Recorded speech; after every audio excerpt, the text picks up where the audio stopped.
You're watching Observing ASEAN with me, Rizal Zulkapli, and myself, Ibrahim, Sani. The show will focus a little bit more about the intricacies surrounding the ASEAN regional bloc and how we can navigate through its challenges. Yes, Ibrahim, and you did an interview with the former president and Nobel laureate of from the Timor-Leste, Jose Ramos Horta, and that was an interesting interview. Yeah, because Timor-Leste is not necessarily a member of ASEAN in the outright, but they have been an associate or an adjunct member of ASEAN. And just to understand a little bit better, Rizal, I have a clip that shows President Ramos Horta explaining his relationship with Timor-Leste and ASEAN. Today, Timor-Leste, 16, 70 years after independence, we started from absolute zero. The country was thoroughly destroyed. No institution to speak of, no economy to speak of, a people uprooted, traumatized. We had to deal with matters of the soul and heart, heal the wounds, reconcile our people, and build from scratch state institutions. With next to no money, our first budget, 2002-2003, was $68 million US. Can you imagine? Of course, we did have a lot of international assistance. And I must say here, Malaysia under Dr. Mahathir in 1999, 2000, played a significant role, a leading role within the region, within ASEAN, to help stabilize the situation in Timor-Leste twice.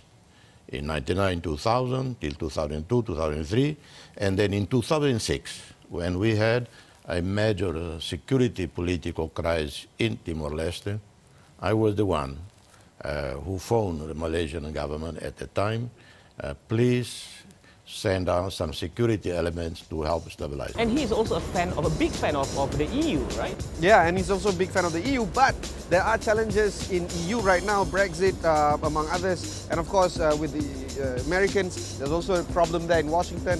So this is where President Ramos Horta was tackling about the issue of the differences in ASEAN from the governance point of view, and why he thinks that there are challenges that we can collectively deal together. The economics of Southeast Asia, the living conditions of the people, dramatic transformation. So ASEAN leaders, ASEAN peoples to be congratulated for the achievements. However, there are still enormous challenges. The more clear ones are on the security front, on the situation in Myanmar. It's not only the situation, dramatic situation of the Rohingya in Rakhine State, but the other national ethnic groups. They're still waging insurgency against central government, the government inability to resolve this deep-seated problem. Then you have a low-level intensity conflict in southern Thailand. Then you have problems in the Philippines, in Mindanao area. And since its inception over 50 years ago, this is a very diverse region. You have countries which were formerly communist leaning, and you also have countries who are very democratic. But on the other hand, you also have good economic development, as we discussed earlier. Yeah. But these differences and this diversity creates a very dynamic region, and we're able to tolerate each other. We're able to move forward with a single goal, which is to create a more integrated, better integrated ASEAN. Yeah, so President Ramos Horta says that maybe, just maybe, some of the more developed countries or some of the better developing countries should aid and assist other countries that are very far behind in terms of developmental status. He is commenting on the current issues of how these countries can actually work together to achieve some sort of a fair or equilibrium in terms of developmental status.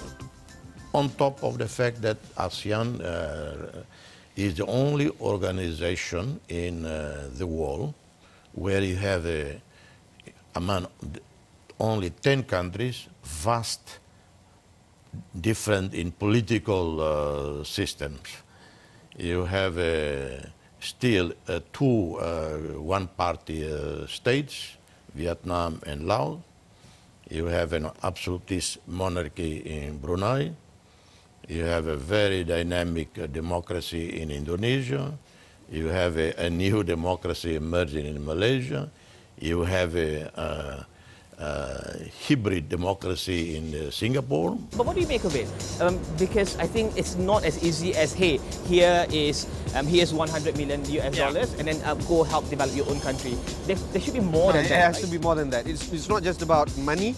It has to be about capital development. It has to be about solving critical issues, particularly security issues in southern Thailand, in Mindanao, in Myanmar. These are issues that can't be resolved with money. It has to be resolved via societal consensus. Let's listen to that. For all the challenges and problems that ASEAN still face and individual countries still face, ASEAN has gained tremendous international reputation. There has not been any major conflict between ASEAN countries. There have been some differences of approach, South China Sea, on the Rohingya question in Myanmar, at a vote at the UN General Assembly. Malaysia, Indonesia, Brunei voted differently from other countries. Other countries view the problems in Myanmar, particularly the Rohingya, differently from Malaysia. So that's a challenge for ASEAN leaders to have a common view, common position. Or you might not have common view, but even without common view, the challenge to leadership is that you have to work out a common position to address the problem in Myanmar. But I think that is the essence and one of the tenets of ASEAN, if you may, when we started ASEAN more than 50 years ago, to not interfere and not intervene in member countries' domestic issues.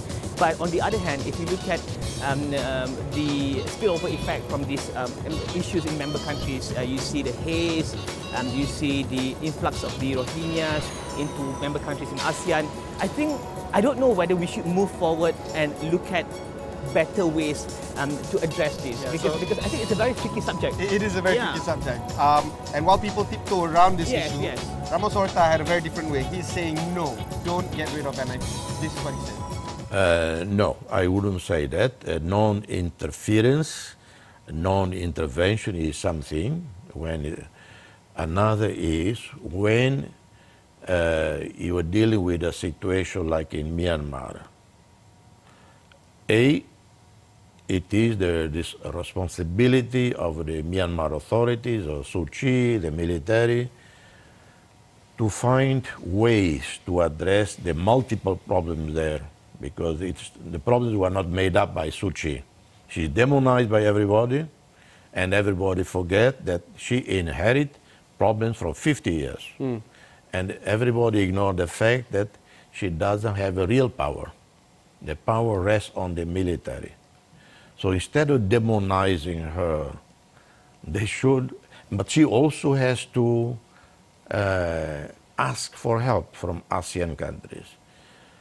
Indonesia, for instance, could provide tremendous expertise.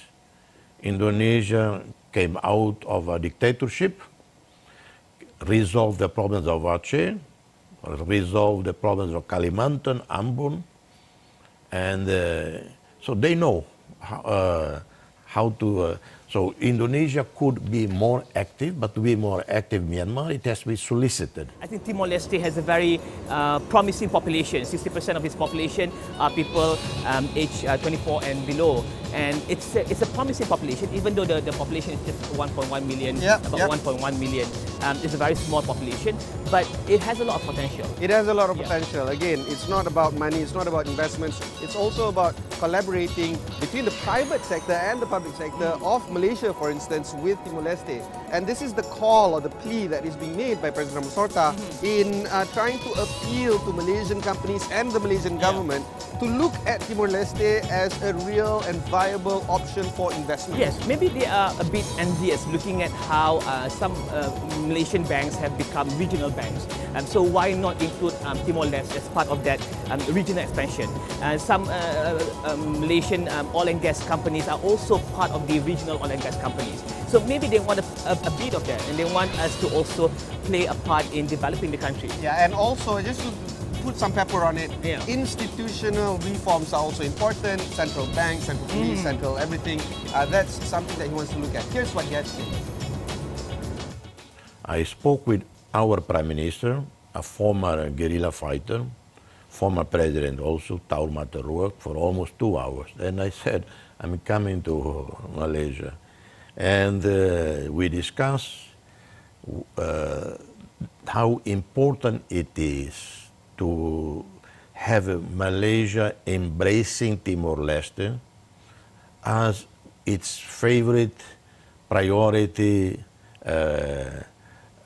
partner to help Timor-Leste transform within 10, 20 years. Malaysia can do it. We are only 1 million. We have our own resources. We have oil, gas, we have some cash.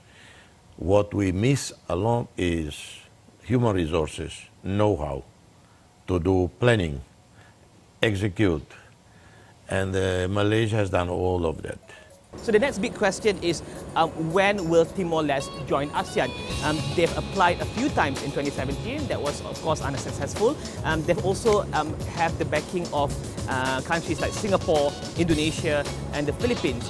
But I think to become a member of ASEAN, you need more than just approval from all these member states. You need the ability to host a lot of ASEAN meetings. You need to send money, about $2 million to the ASEAN Secretariat to ensure that the region can run properly. And so I think these are some of the challenges that I want to see ASEAN member states be a bit more proactive and join and embrace Timor-Leste to become part of this 10-nation association. Because it works both ways. We can't expect Timor-Leste to actually meet all those kind of criteria. ASEAN members also have to reach out and deal more with Timor-Leste. And again, it's not just governmental government, it's also private sector, it's also individuals, people like you and me. Maybe one day we can go to Dili and have a holiday there. Yeah, so that's the episode for today. Again, thanks very much for staying and watching for this episode. Also, drop some comments on our social site to see how we can improve to make this show a little bit better. What do you want to hear? Tell us what you want us to discuss, and we'll take that into consideration. All right. I'm Rizal Zulkapli. I'm Ibrahim Sani. You're watching Observing ASEAN.